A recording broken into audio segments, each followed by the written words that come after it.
Hello, welcome to another episode of the JimRPG Show. We've got a big show today.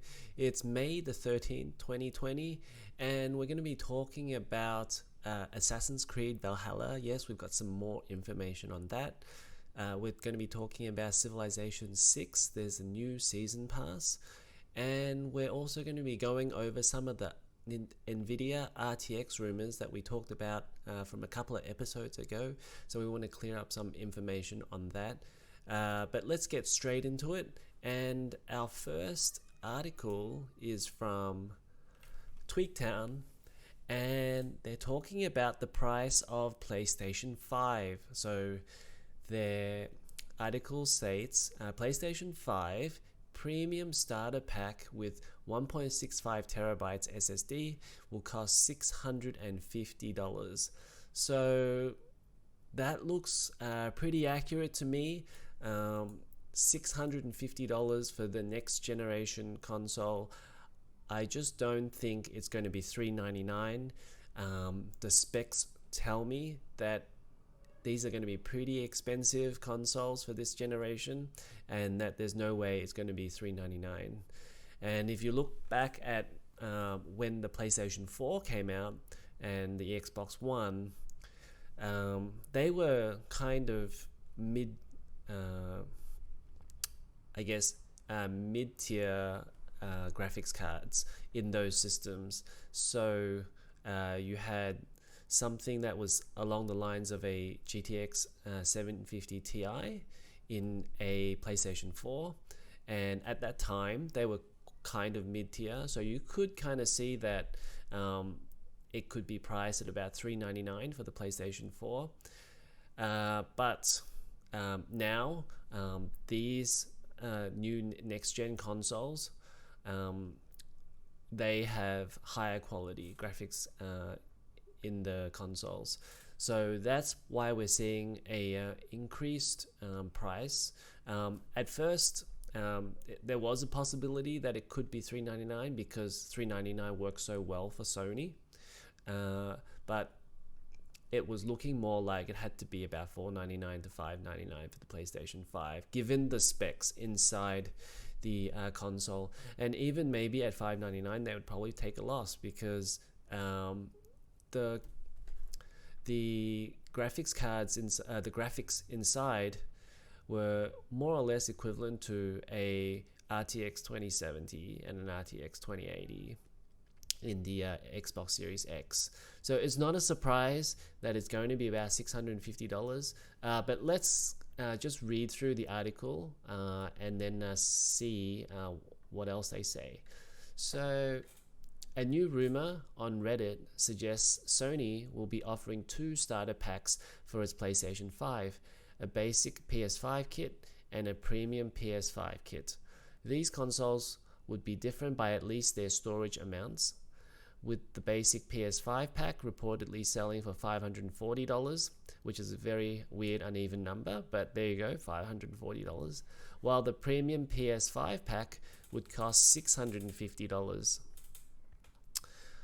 And the difference here is the storage amounts of the basic PlayStation 5 pack, featuring an 825GB ultra-fast SSD, while the premium PlayStation 5 pack would use a much larger 1.65 terabytes SSD. We've seen Sony do this in the past with PlayStation 3. They launched their console at $499, I believe, for the 20 gigabyte, and then there was a higher SKU of 60 gigabytes that they launched that had 60 gigabytes. It was $599. So they've done it before.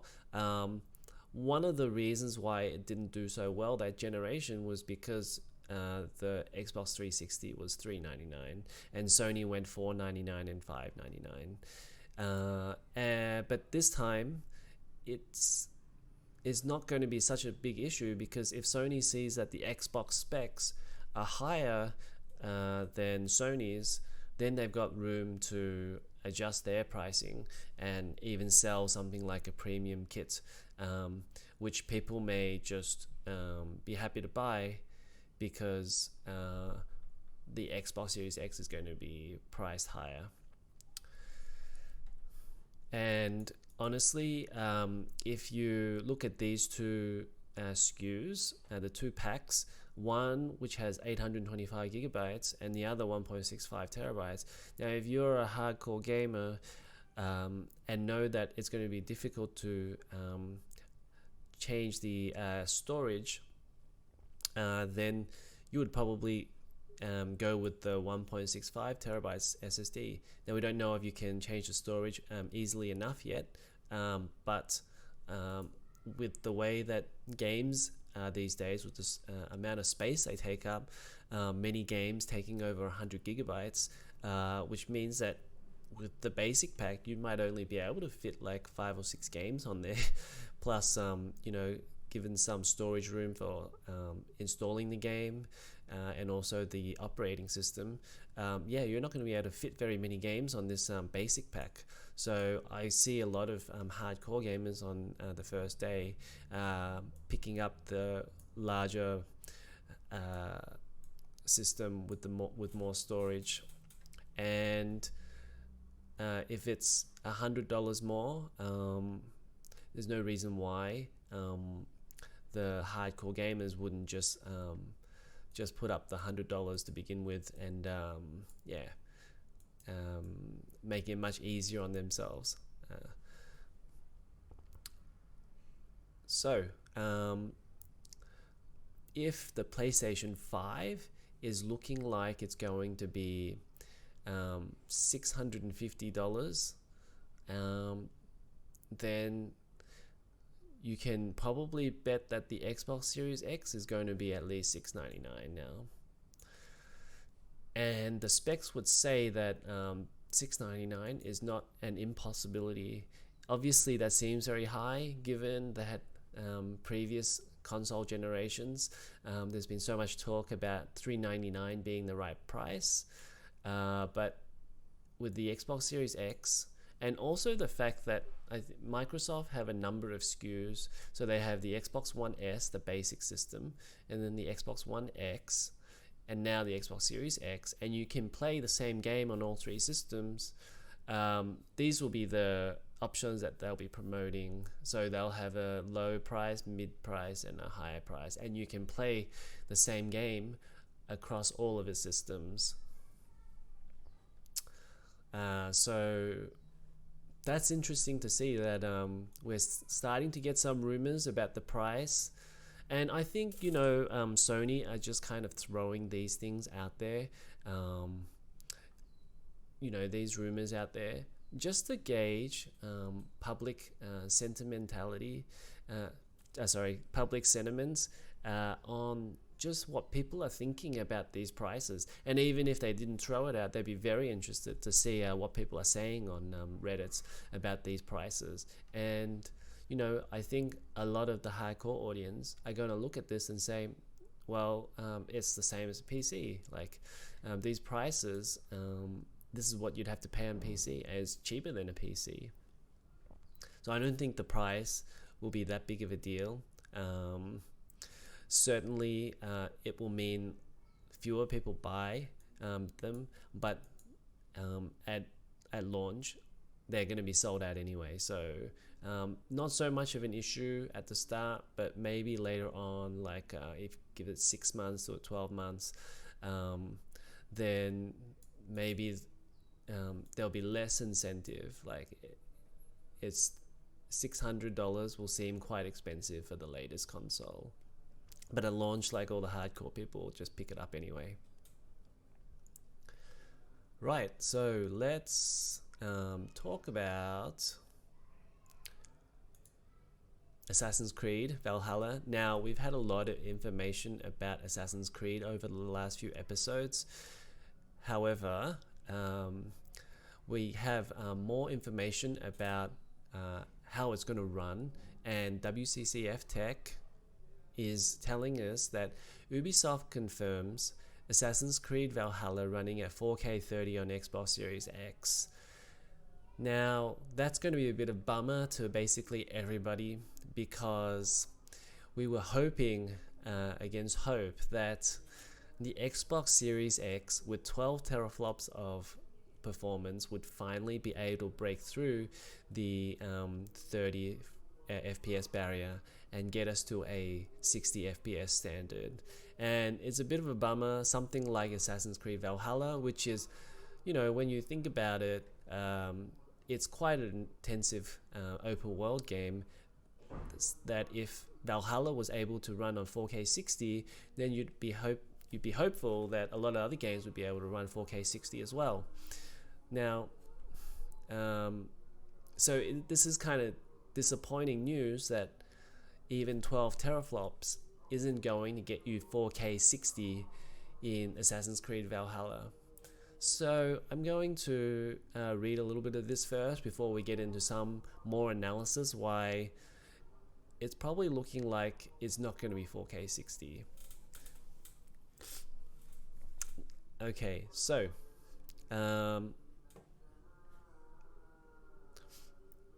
Assassin's Creed Valhalla was by far the biggest game showcased, albeit briefly, which led to some fans complaining about the lack of proper gameplay. Yes, we mentioned that last episode.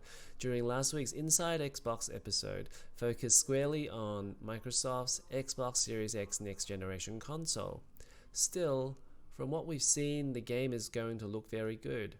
However, the listing on the Xbox website did not include ray tracing or 60 frames per second tags for Assassin's Creed Valhalla, as you can see in the image above. This finding sparked speculation that even the mighty Xbox Series X, with its 12 teraflops deemed by Microsoft the most powerful console ever created, would be limited to 30 frames per second in the next Assassin's Creed chapter. Well, the Portuguese branch of Eurogamer reached out to Ubisoft and got the following confirmation today. Ubisoft has always been committed to exploring new technologies, taking advantage of the capabilities of new consoles to deliver the most immersive experience possible. Which is why we are excited to be collaborating with Microsoft to bring Assassin's Creed Valhalla to the Xbox Series X. Currently, we can guarantee that Assassin's Creed Valhalla will run at least 30 frames per second. Assassin's Creed Valhalla will benefit from faster loading times, allowing players to immerse themselves in history and the world without friction. Finally, Assassin's Creed Valhalla will benefit from improved graphics made possible by the Xbox Series X, and we can't wait to see the beautiful world we're creating in stunning 4K resolution. Now they go on to write, this is perhaps a bit unsurprising, as even the GeForce RTX 2080 Ti, capable of 13.45 teraflops, can't really get locked 60 frames per second at 4K resolution in Assassin's Creed Odyssey, at least with max settings enabled. So now first, they've said it will run at least 30 frames per second, which is pretty demoralizing, given that well, if it's not going to run at 30 frames per second, what is it going to run at? Is it going to run at 24 frames per second? Because that would be seriously sad. And also, they've also said that with the GeForce RTX 2080 Ti with 13.45 teraflops, which is similar to the Series X at 12 teraflops, it can't get 60 frames per second at 4K. That said, if it was me, I wouldn't need the max settings enabled.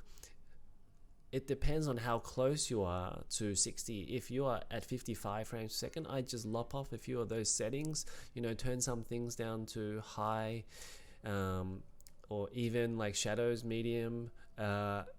Yes, it wouldn't look great, but having lock 60 is just super important. Now, it does go on to say that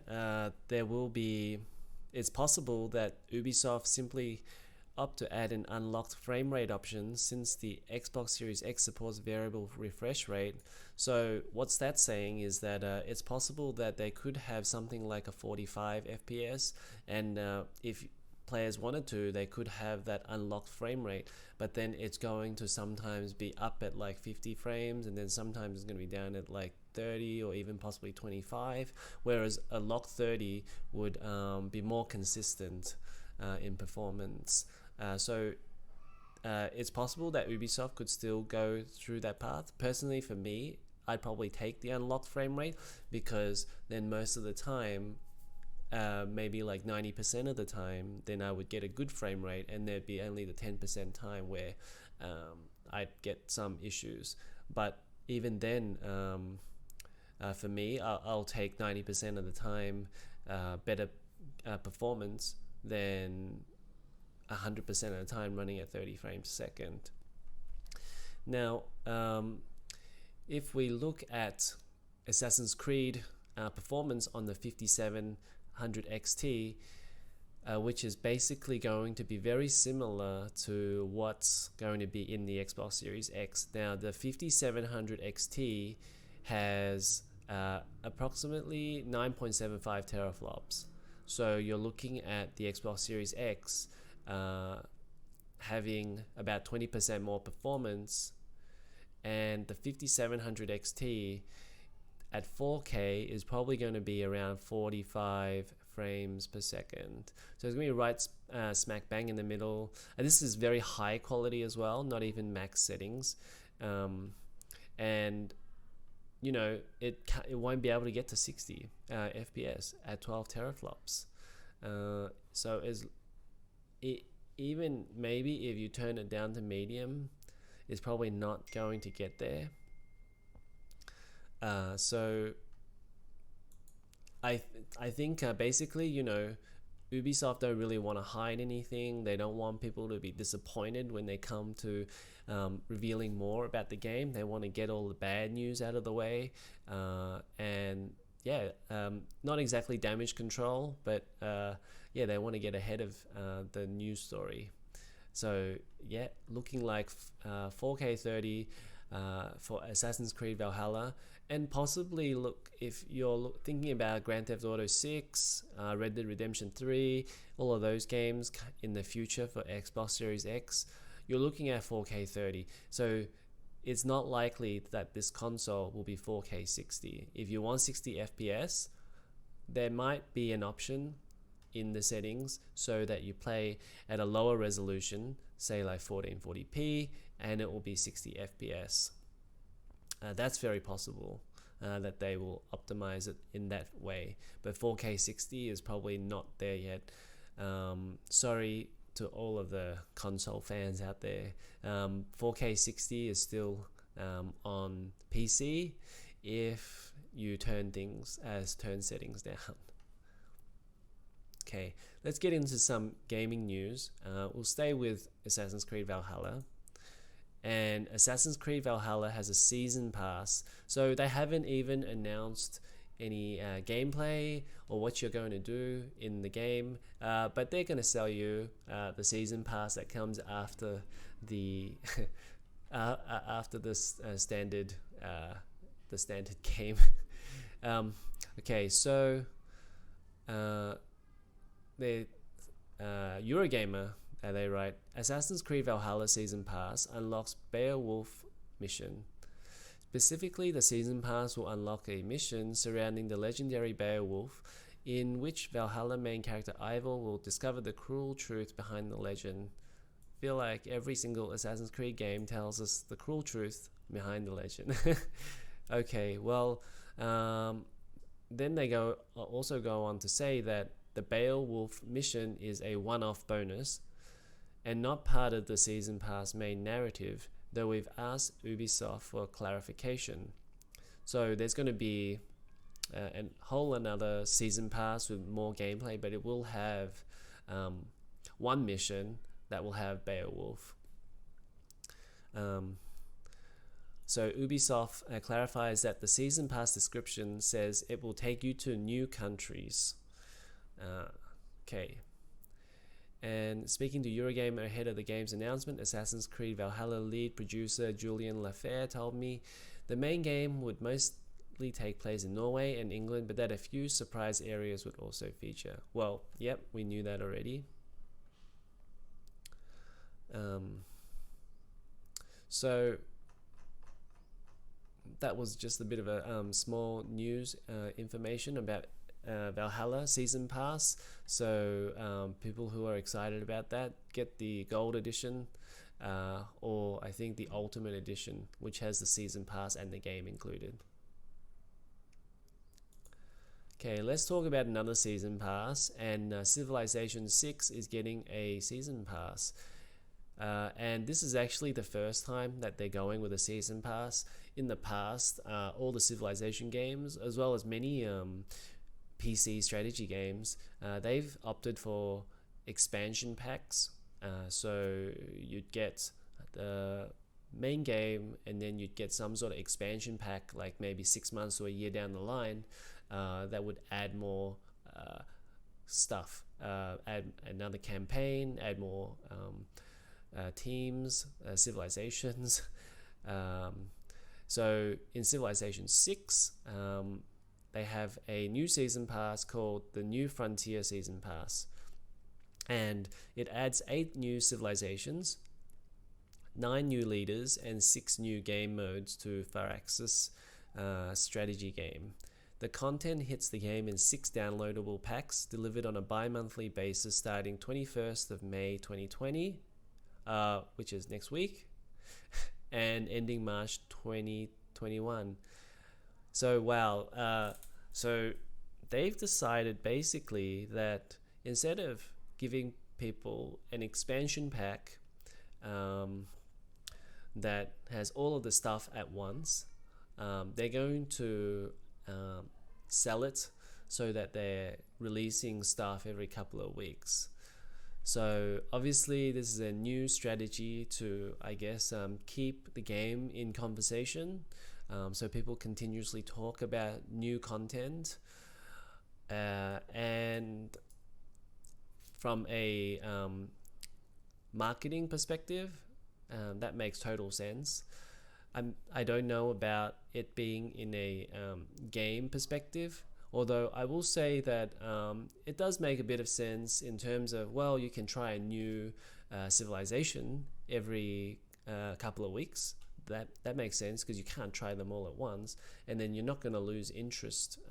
If you get the expansion pack all in one go, you're going to get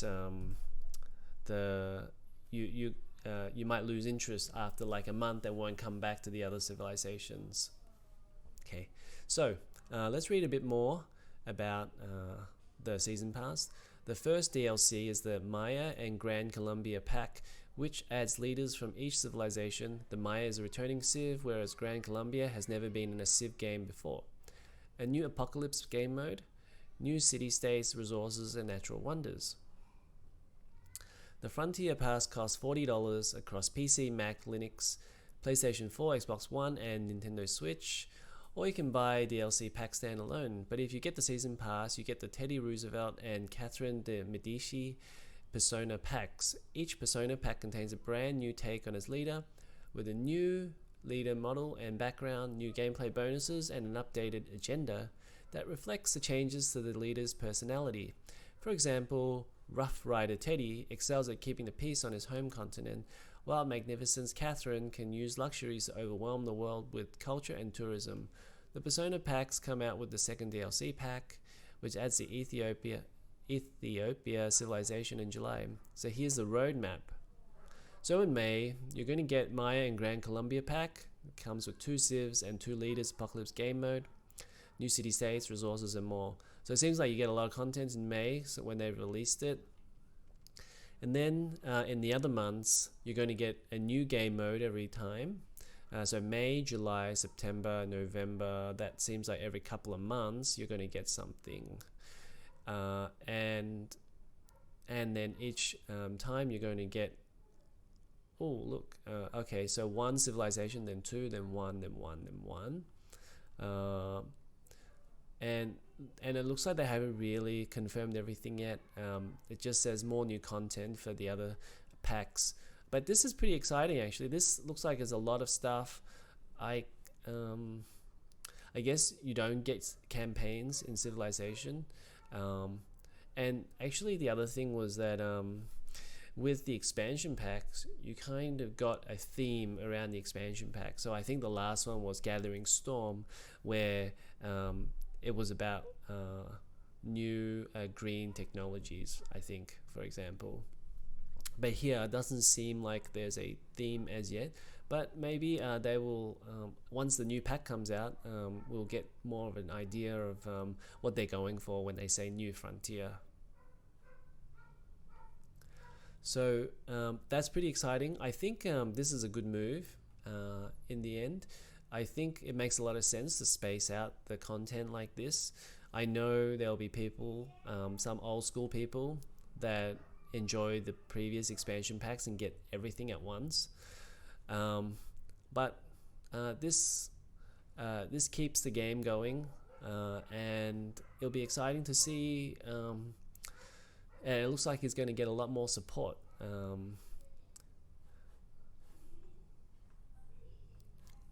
Okay, now an exciting new piece of news. This is about Tony Hawk. And so Kotaku writes that Tony Hawk's Pro Skater 1 and 2 remaster coming September 4. And here is a screenshot of the new Tony Hawk. I believe this will be the new Tony Hawk. They've had a couple of goes at trying to get a new Tony Hawk. There was a Tony Hawk from a couple of years ago, which kind of bombed because the actual game wasn't great at all.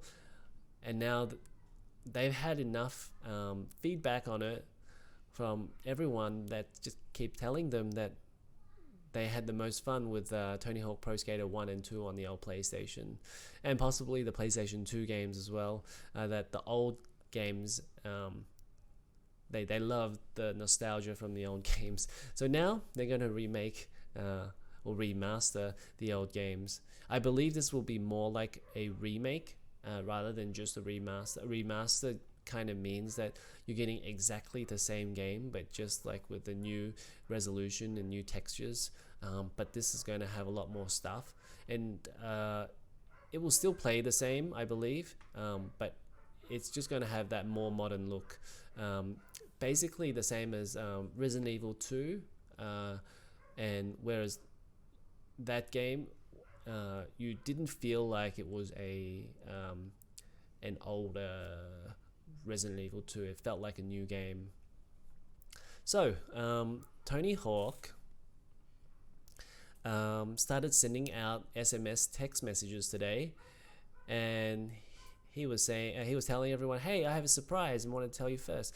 We are bringing back Tony Hawk's Pro Skater 1 and 2, original maps, original skaters, and songs from their original soundtrack, plus new features.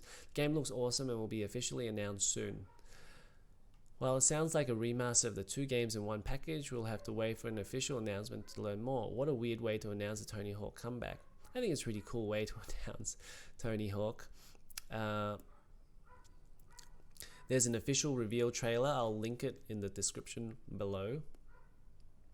The remaster will include features from across the history of the series, some of which weren't in those first two games, including revert, lip tricks, wall plans, and more. The game includes both Creator Skater and Creator Park features, and players will be able to share their custom parks online.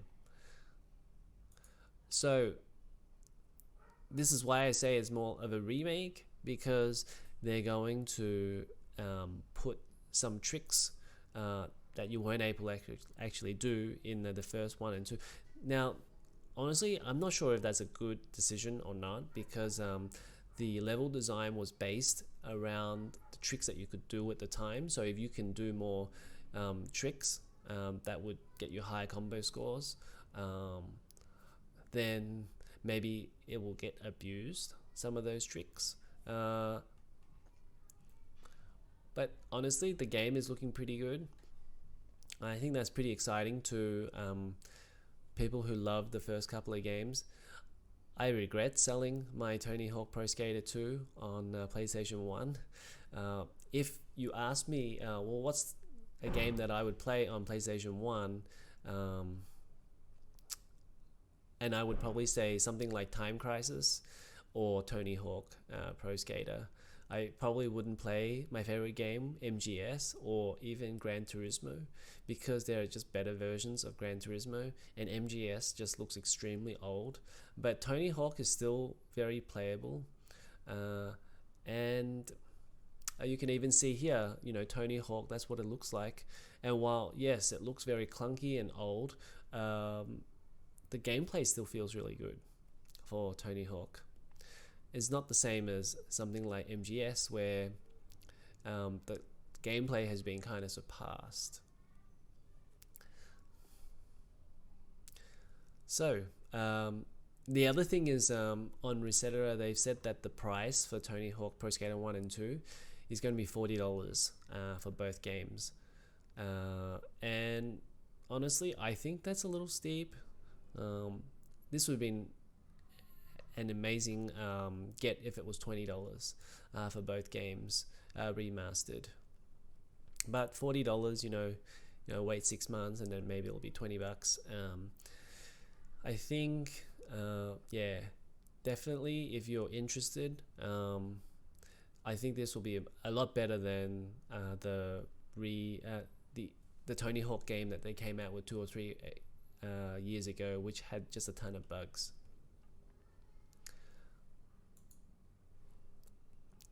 Alright, another news story, this one from PC Gamer, and they saying that the Steam Summer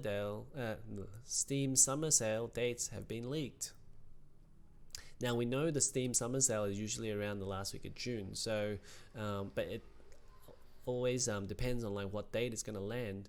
So Pavel Jundik on Twitter has confirmed that Chinese sources are saying the Steam Summer Sale starts on 25th of June. Generally trustworthy, but not fully confirmed. Okay, then he says, confirmed now, June 25th to July 9th. Pavel Jundik is one of the minds behind the Steam database.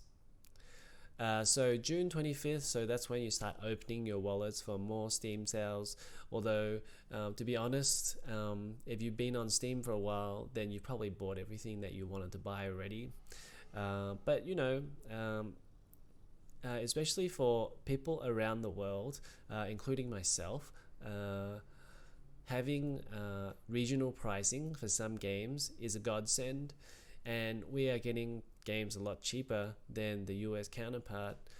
And while I've always said that I think pricing should be just standard across the board, which makes it easier in terms of regional differences. For example, I can't actually give anybody a game to anybody else because it's cheaper in my region. I do think that while we've got it, we may as well make the most use of the regional pricing. And sometimes, in my area, the regional pricing is half the price of what it is for the US price, and that's great. I think for people here, it gets a lot more people into the hobby. So Steam Summer Sale is basically the only time that people in countries such as mine, Malaysia by the way, is where we can get better pricing. We don't often get the better pricing when we go to third-party sites like Humble Bundle or even Fanatical, and even Epic Games Store, I don't believe has regional pricing for all the countries that Steam supports right now.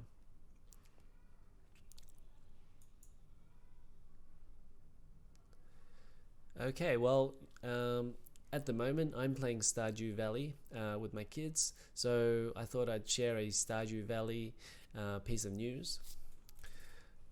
PC Gamer writes, this hardcore Stardew Valley mod creates a more realistic farming experience. The breezy farming sim Stardew Valley is laid back in its nature. Running a farm and earning a profit is relatively easy and further fulfills the fantasy of leaving our responsibilities behind and escaping to a more relaxing life.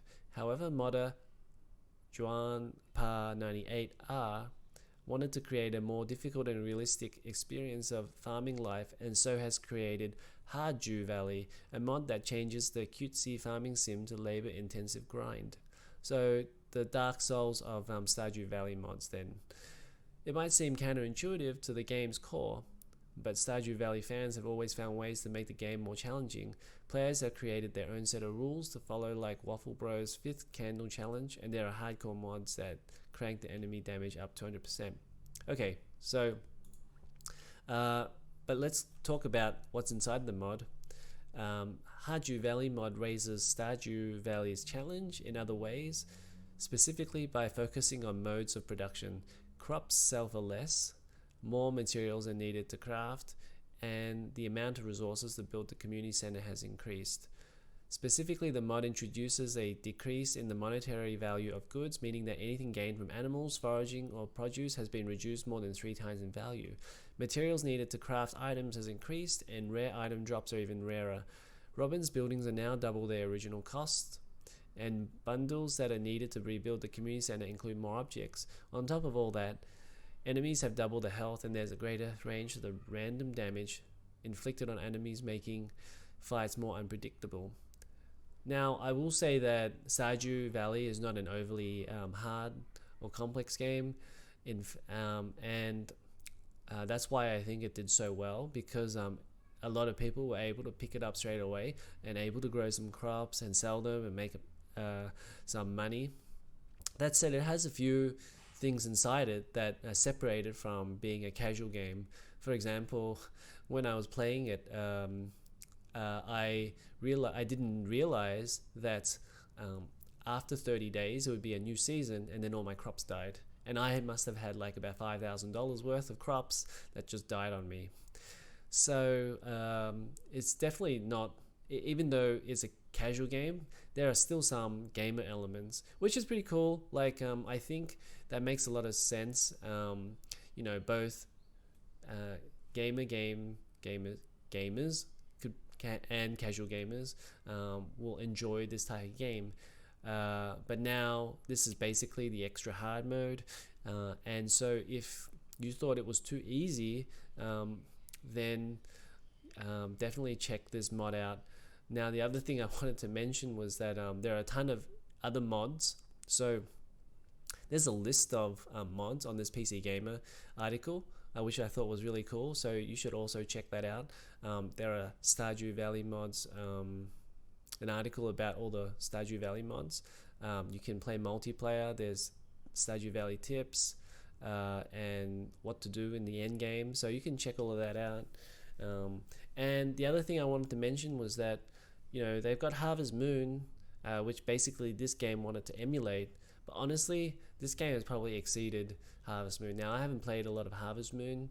I've just played some on the GBA. But always feels like this game has superseded Harvest Moon. And so if you're picking between the two, this is $15 on most systems, on Steam and Switch. I think on PS4, it's about $15. So no reason not to check this out. I think this is a pretty good game. I'm not going to do a review on it, but it's a fun little farming game. Now, let's move on to some hardware news. And last week, a couple of episodes ago, we were talking about Nvidia RTX 30 series rumors. And so we were talking about this article from Twigtown and how they had some specs on the latest Nvidia cards. And so there's been a bit more information that's been released, I guess. Rumors have come up. And Moore's Law on May the 12th seems to be coming out with a lot of rumors these days.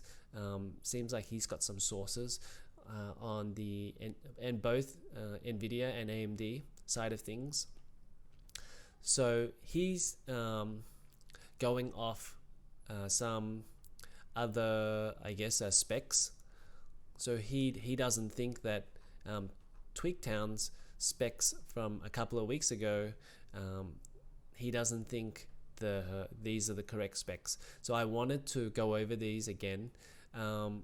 Previously we said that the 3080 Ti was going to use the GA100, which I speculated probably wouldn't happen because they would go off the GA1802 chip, such as here, GA102 with 5,376 cores. And which would be 40% faster than the current RTX 2080 Ti.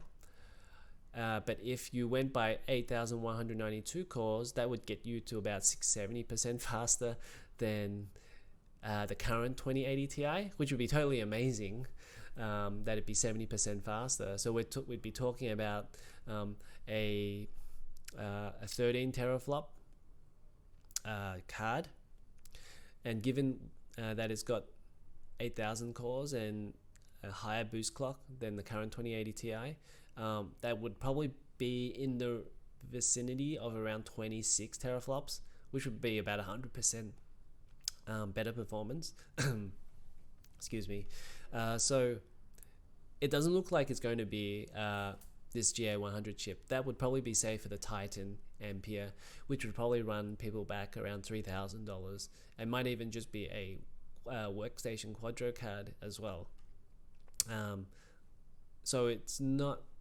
So the 3080 Ti probably won't be this 8,000 core GPU. So Moore's law is saying that it's probably going to be 5,376 CUDA cores. Excuse me. Now that being said, it's still going to be about 40% faster than the 2080 Ti, which is still pretty good. Obviously 26 teraflops would be insane, but 40 teraflops would get it to 40% more teraflops would get it to around 20 teraflops, from 13 to about 20. And now why does that make sense? Because AMD, with their cards, their AMD RDNA 2, they're looking at 17.5 teraflops. So Nvidia isn't just going to just bump it up by 10-15%. Like we speculated, like they went from Pascal to Turing, from 10 series to 20 series. For 10 to 20, they only went up by about 15% for a lot of their cards. Now they're looking at going up 40%. Because why? And we struggled with the motive on the last episode. Why would they increase the performance by so much again, given that they didn't with the Pascal cards? The Pascal to Turing cards. It's because AMD, because they're nervous about AMD, because AMD is coming out with a 17.5 teraflop card at the end of the year in December. So Nvidia don't want to lose that crown. If they come out with a 3080 Ti card that does say 10-20% performance, that only gets them to about 16 teraflops, then they have a problem on their hands, because AMD's card is going to come out and take the crown, and then they're going to get all the headlines saying that their card does 17.5 teraflops, and AMD has finally beaten Nvidia. So I think that is really interesting. There's no doubt that if it's looking like AMD is on track to deliver this 17.5 teraflops, and as a result, Nvidia know this, and that's why they're coming out with a 20 teraflop card. And that's why if you look back at this, it will most likely be this card, 5,376 CUDA cores, 40% extra performance. Now that also means that the other cards are going to have the similar type of improved performance. So if you're looking at the 2080 Ti, the 3080, then it's looking like that's going to have 3,840 cores, and that's going to be about 10% faster than the RTX 2080 Ti. So if we look at it here, which is a bit more simpler to look at, the GA103 card, the RTX 3080, will be 10% faster. So we're looking at about 15 teraflops for the RTX 3080. So the 2070 will probably be looking like it's about 5% slower than the RTX 2080 Ti.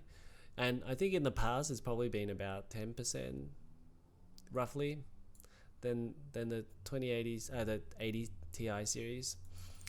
For that, you're probably looking at around 12 teraflops, maybe 11 teraflops.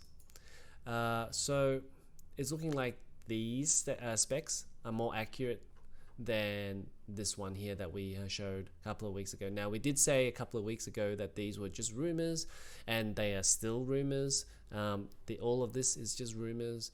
But you know, when you look at different sources of information and try to line up stuff, this is starting to look more likely that it's legitimate.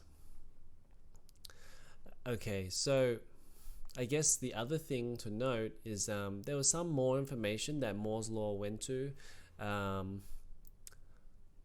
and he linked to retired engineer at Chia Kokwa, and he's a retired engineer and businessman from Singapore. So he's written a little bit about what Nvidia is really thinking at the moment and what AMD is thinking at the moment. And I just want to read a bit of this to you. I won't read the start, but I thought points 4, 5, and 6 were really interesting. Okay, so point 4, actually point 3 is also very interesting. The next generation GPUs based on the Hopper architecture, Nvidia, yes, this is also point 3. There's 2 point 3s. Okay, point 3, due to the high cost of advanced nodes and the desire to have a second source for risk diversification, Nvidia may use the higher cost but better yielding TSMC 7nm EUV process for its mid to high end products, while part of the lower volume mid to low end products will use Samsung's aggressively priced 7nm EUV and 8nm processors. Point 3 again, for next generation GPUs based on the Hopper architecture, Nvidia has already pre-booked TSMC's 5nm production capacity in 2021 and is also in discussion with Samsung for smaller volume orders. So it's very interesting that Nvidia has already pre-booked the 5nm production capacity, but they didn't do the same thing with the 7nm process. And point 4 will reveal why. So point 4, retired engineer writes, worth noting, Nvidia previously underestimated the effect of AMD embracing TSMC and made some errors in its own plans for migrating to advanced nodes, moving to Samsung and wavering in its TSMC strategy only to go back to TSMC later. Nvidia was unable to secure enough 7nm capacity, resulting in AMD grabbing the limelight, eroding Nvidia's brand value and increasing its own market share for GPUs. In order to prevent AMD from getting any bigger, Nvidia has decided to catch up, even leapfrog AMD in adopting TSMC's 7nm and 5nm EUV nodes. Right, so basically what happened was, and Moore's Laws is dead gets more into this, and I encourage everybody to go and check out his video, is that Nvidia went to TSMC, and TSMC currently is the leading manufacturer at 7nm of 7nm chips. They went to TSMC and they didn't like their TSMC pricing, and they wanted lower prices. And essentially, Nvidia tried to call their own bluff, and TSMC called Nvidia's bluff and said, no, you're going to pay these prices. Nvidia didn't like that, went to Samsung, realized that their manufacturing process wasn't as good as TSMC and their yields weren't going to be as good, and they couldn't produce enough cards, only to go back to TSMC and take the pricing that a TSMC demanded. So, and then the other thing is that TSMC and AMD are working together to get rid of Intel. Now, how do we know this? Is because Intel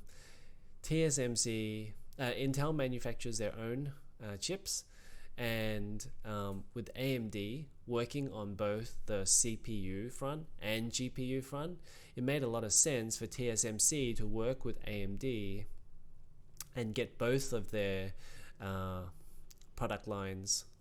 And so TSMC were very happy to work with AMD to, well, you could say destroy Intel, compete against Intel. And at the same time, AMD's gone, okay, well, can you manufacture my GPUs as well? And TSMC is like, yeah, sure, we're going to do that because we want to compete with Intel. Now, Nvidia's completely left out in the cold because AMD's working with TSMC. Nvidia's gone, hey, what about me?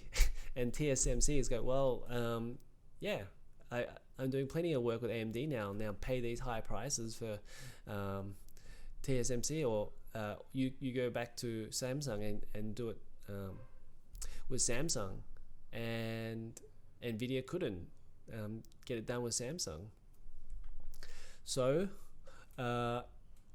Nvidia, they wanted lower prices, couldn't get them, and now they're stuck with making their chips with TSMC but at higher prices. Now, what does that all mean is that, one, we're going to get higher prices at the start, I think, for these Nvidia cards until AMD come out with their RDNA cards to compete with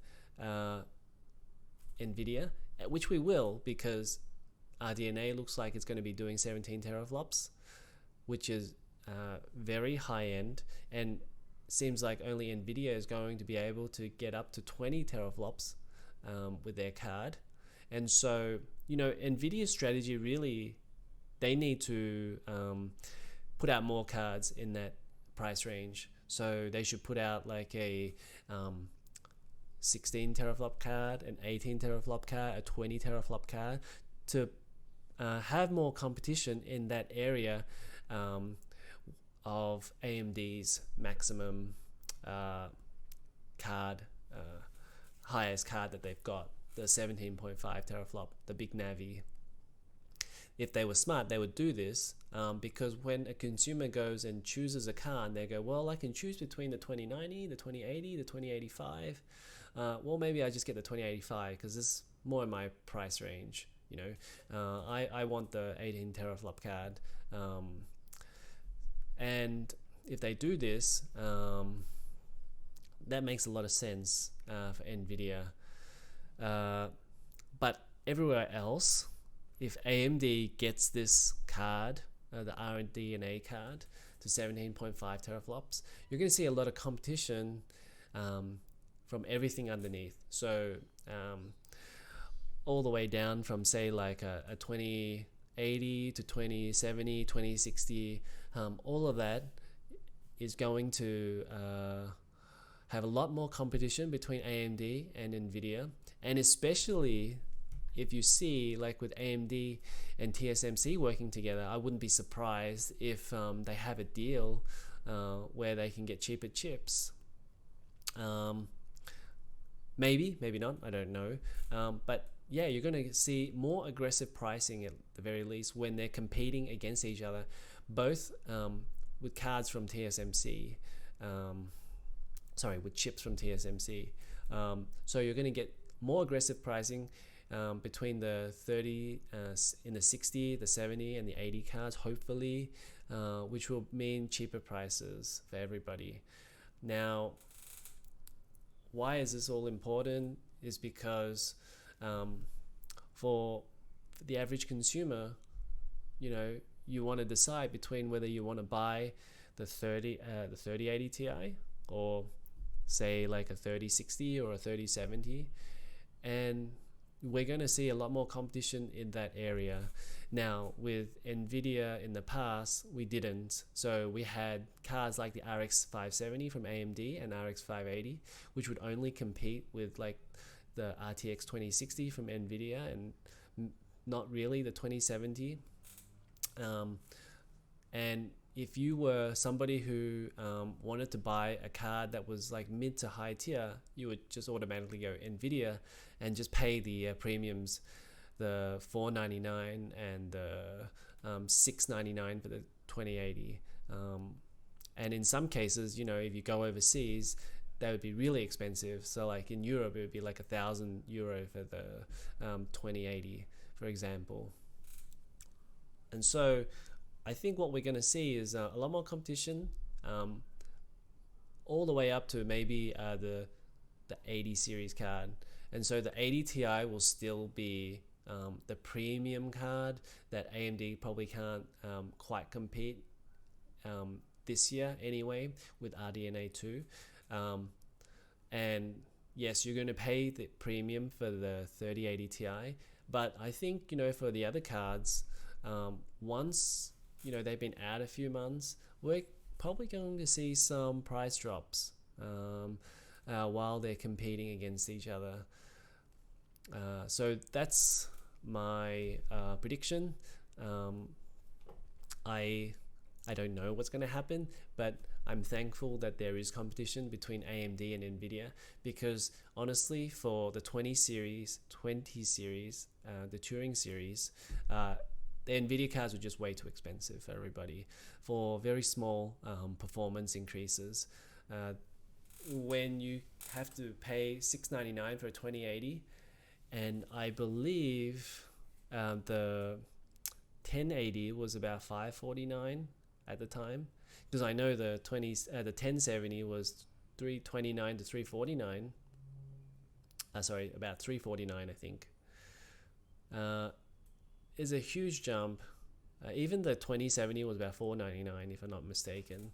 And Nvidia happily, you know, put 20% price increase on their cars last generation, and people bought them still. So AMD's coming back with cards, and hopefully they'll be a bit cheaper this time around. Now, why don't I just finish reading off this tweet? So number 5, retired engineer writes, as the costs for advanced nodes began skyrocketing, there have been rumors that Nvidia and others frequently leaked news about their intention to increase Samsung's share of orders to pressure TSMC into lowering prices. However, thanks to its absolute leadership position and demand exceeding supply, TSMC did not budge. Customers had little choice but to throw cash at TSMC to fight for limited production capacity, while giving some small orders to the aggressive discounter Samsung. For Qualcomm, in addition to aggressive discounts, there's also the tacit understanding that Samsung will use Qualcomm's chipsets in their mobile handsets. Number 6, there are also rumors that AMD may shift some orders to Samsung. However, industry observers believe this is very unlikely at the moment. Besides yield and performance, TSMC's brand power is also important, as can be seen from AMD's repeated emphasis of the TSMC partnership. Others like Huawei, Alibaba, MediaTek, Qualcomm, etc. have done the same ever since Samsung announced mass production of its 7nm EUV process. Yields and customer acceptance have largely been unknown. Samsung's 5nm and 3nm are also paper launches. This year, the pandemic has resulted in significant delays in installation schedules for EUV-related equipment, and competition for capacity amongst fabless chip companies remains intense. As such, the likes of Nvidia and AMD will not risk shifting orders to Samsung. Yeah, so as you can see, AMD is definitely working together with TSMC to oust Intel, and you know, when we get to 7nm and 5nm, it's going to be huge competition, and we're likely going to see a lot of performance gain, and the prices are going to come down. But 5nm probably not until 2022. There's more information on Moore's Law is Dead YouTube channel. I urge you to go and check that all out. But I think, yeah, in the next couple of years, this is going to be very, very exciting. So I'll leave it at that. There's a reason why Nvidia is increasing the GPU performance so much this generation. We couldn't work it out in the last couple episodes why that would be, and now it's starting to make a lot more sense. AMD is catching up, and Nvidia needs to leapfrog it.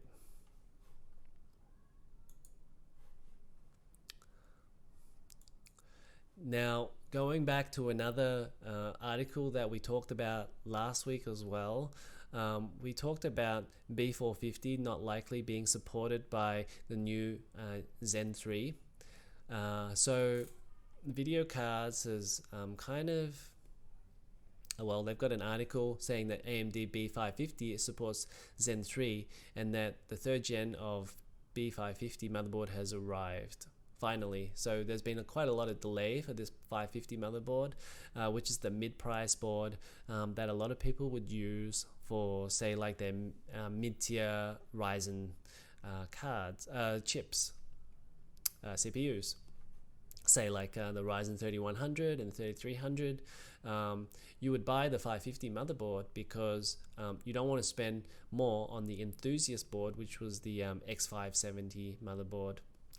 So for X570, you'd probably go with a Ryzen 3950X, for example, or a 3700X.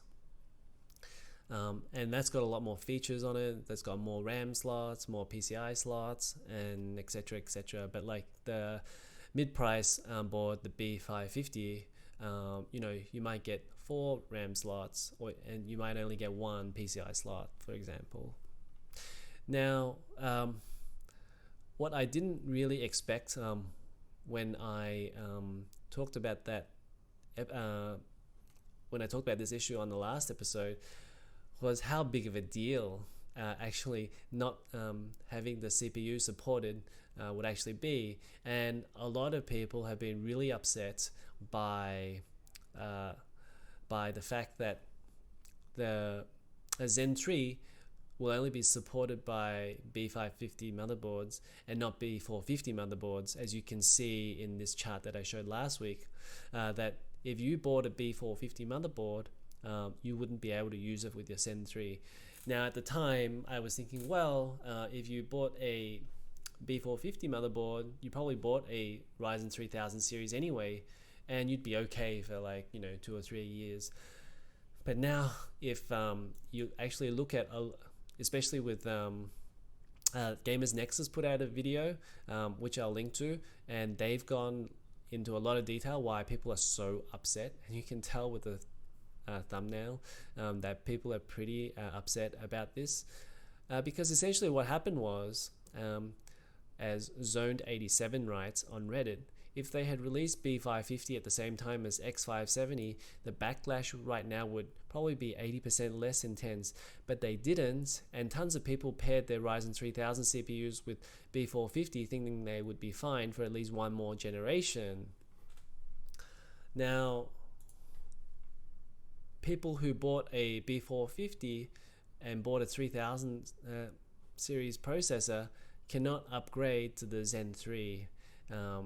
The problem is that AMD, their marketing at least, always talked about how the socket AM4 was going to work for all of socket AM4 processors, so it would work with the Zen 3 architecture. And now AMD has abruptly stopped saying that, and saying that Zen 3 doesn't work with previous motherboards. And that's a huge blow to all the people who bought a B450 or X470 motherboard and they can't use the new Zen 3 Ryzen 4000 chip. There's probably been a lot of people who bought their motherboards recently and then hoping that because all of the marketing told them that it would support the new Ryzen 4000 chip, now they can't buy the Ryzen 4000 chip. And I'm sure there's a lot of people who bought the B450 motherboards and they put in an AMD 1000 chip in there as well, or a 2000 chip, and they probably were going to just upgrade to the 4000 chip, and now they're stuck. Like, what can they do? The best they can do is a 3000 chip. So it's probably going to cost them about $100. So B550 motherboards is $100. How angry do you want to get about this? Well, how much is $100 worth to you, basically, along with the time spent changing your motherboard over? And I guess also you'll need a new copy of Windows. So if you don't get it from a keyset, if you buy it officially, is like Windows 10 is about $100. So maybe all up $200. Yeah, $200 is quite a bit of money. So I can see why people are upset. That said, Steve from Gamers Nexus, he goes into a lot more detail. He's got a 30-minute video about why AMD is doing this. Most of it stems to it being an issue with not having enough BIOS memory in the ROM chips. So with the X570 motherboards, they have 32 meg of RAM, 32 meg of ROM, and the B550 motherboards, because they're the cheaper motherboards, they only have 16 megabits of BIOS, 16 megabytes of ROM. Now, why were they able to do it in the past, and why can't they do it now? Is because in this guru forums, essentially, like, if you've got a 16 megabyte ROM, you're going to get a very pared down user interface with when you go to your BIOS settings. So when you have 32 megabytes, you can do a lot more. So you can see on the right hand side, you've got the 32 megabytes BIOS. And along with that, with the 16 megabytes of ROM, they realized that they couldn't fit all of the processor BIOS in the 16 megabytes. So then they started cutting off some processors and deciding that they would not support those processors in their BIOS. So it leads to a lot of fragmentation. If you look at this, all of a sudden you might have B450 motherboards not supporting your 1000 or 2000 series. So if you kept on doing that, there'd be a lot of fragmentation all over the place, and then you'd probably lead to lots of different support and lots of confusing support. If you buy a motherboard, you don't know if it's going to work for a particular chip. Say, like, you buy the B450 motherboard, you have no idea if it's going to work with the 1000 processor anymore, because you might not keep up with all of the news, for example. So if you have a motherboard, then you don't know if it's going to work. That kind of leads to a lot of issues in terms of the marketing side of things. So they've kind of decided to cut it clean off and say, right, with Zen 3 architecture, we're going to have Zen 3 architecture, only the B550 motherboards will support it. It won't be supported with the B450 motherboard. Now, in the past, what they did was you'd flash the old motherboard, and but to do that, AMD would send you the old chip. So, like, they would send you the Ryzen 1000 or 2000 chip in the mail, and honestly, that was a really bad idea, because it didn't work for everyone, and then you'd have to wait like a week to get your chip, and it probably cost them a lot of money to do that anyway. So it wasn't such a great idea, and now they've decided to just cut it clean off. Now, the issue, I think, is that if they just announced it like a year earlier, then nobody would care, because then people would be able to prepare for it. The problem is that they've announced it suddenly, with B550 coming delayed and coming out so late. Now people who bought B450 they've wasted their money. Basically, they wasted $100.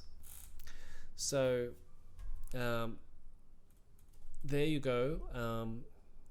When we talked about it last week, we didn't get into the full implications of why somebody who bought a B450 might have an issue with it, because at the time we thought, oh, they'd be okay for a few years.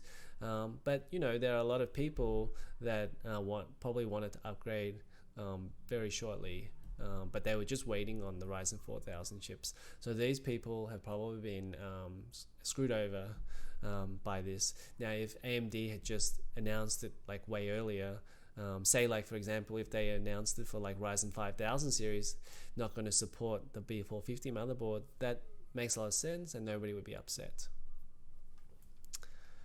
Right, so links for everything will be in the description below, especially the Gamers Nexus story about this is pretty interesting to watch, about all the reasons why AMD might have chosen to gone down this path. I'm going to link to the Nvidia story from Moore's Law is Dead. Seems like he got a lot of subscribers overnight, because this was 38,000 subscribers, so he's got 3,000 overnight. The full leak about what the 3080 Ti will do, the fact that 2080 Ti may be mid-range, and then he goes into everything about Ampere, all of that I'm going to link to below. But that's it for today's show.